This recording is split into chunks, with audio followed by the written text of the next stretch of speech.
ইতিমধ্যে আপনারা সবাই জানেন যে বিএসএফ কর্তৃক ২৮ জনকে পুশিন করার চেষ্টা করেছে আমাদের এই এলাকায়। আমরা বিজিবি স্থানীয় জনগণকে নিয়ে তাদের এই পুশিন প্রচেষ্টা ব্যাহত করেছি এবং এই মুহূর্তে তারা এই ভারতের অভ্যন্তরে ইউ লাইনের ভারতের দিকে তারা অবস্থান করছে।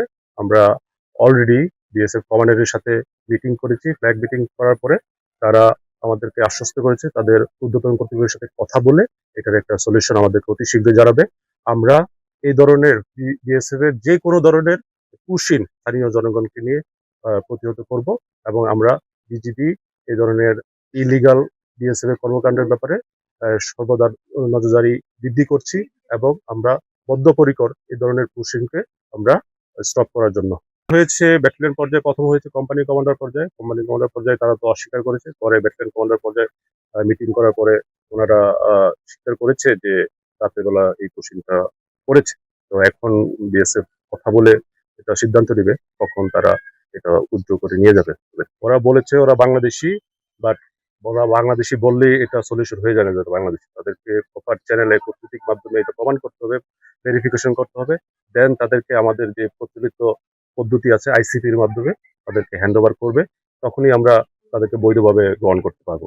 এই ঘটনার প্রেক্ষিতে আমরা আমাদের জনবল বৃদ্ধি করেছি, আমাদের ফিজিক্যাল যেসব পেট্রোলিং আছে সেগুলো বৃদ্ধি করেছি। এছাড়াও স্থানীয় জনগণকে নিয়ে আমরা মাইকিং করছি যাতে জনসচেতনতা বৃদ্ধি পায় এবং এর ফলে আমরা স্থানীয় জনগণকে নিয়ে তাদের যেসব কারকাটার মেইন পয়েন্ট গুলো আছে ওগুলোতে নজরদারি বৃদ্ধি করেছি। বেসিক্যালি তারা ওই মেইন কারকাটার গেট গুলা খুলেই তাদের এই অনুপ্রবেশ গুলা পুশিং গুলা করে।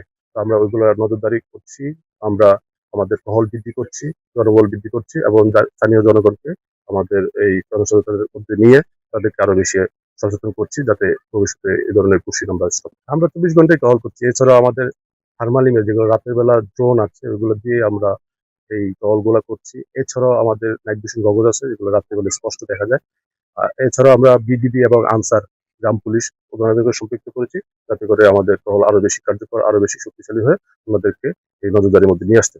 আপনারা জানেন সীমান্তের এই পাশে 150 গজ বাংলাদেশের দিকে আর ওই ইন্ডিয়ার দিকে 150 গজ, পুরোটাই জিরো লাইন। যখনই শূন্য রেখার 150 গজে বাংলাদেশের দিকে চলে আসবে তখন এটা ধরে নিতে হবে যে তার বাংলাদেশের সাইডে চলে আসছে। তা আমরা ওই দিকে তাদেরকে প্রতিহত করি এবং পরবর্তীতে ওই ইন্ডিয়ান শূন্য রেখার পার করে আমরা ওই ইন্ডিয়ান সাইডে 150 গজের দিকে আমরা তাদেরকে এই রাতের বেলা পাঠিয়ে দিয়েছি। বিএসএফ সাথে সাথে কোনো প্রেশার দেয়নি, বাট সকালে আলো ফোটার পরে ওনারা 4-5 জন এসে তাদেরকে লাঠিচার্জ করেছিল। বাট ওনারা তো ক্যানেলটা পার হয়ে এই পাশে আর আসতে পারেনি। এদিকে আসলে আপনি যদি আমার পুরা বর্ডার এরিয়াকে এই তুলনা করি তাহলে দেখা যাচ্ছে যে আমার এই মিরপুর নতুন পৌরসভা এলাকায় বিল আছে, ওইসব জায়গায় দিয়ে খুব সহজে কাউকে পুশিং করা সম্ভব না। এইসব এলাকায় অনেক শুকনো জায়গা আছে এবং একটু পর পর আপনি খেয়াল করে দেখবেন যে গেট করা আছে তাদের। এসব গেট দিয়ে রাতের বেলা ওই যে লাইট অফ করে তাদেরকে পুশিং করাটা খুব সহজ হয় তাদের জন্য।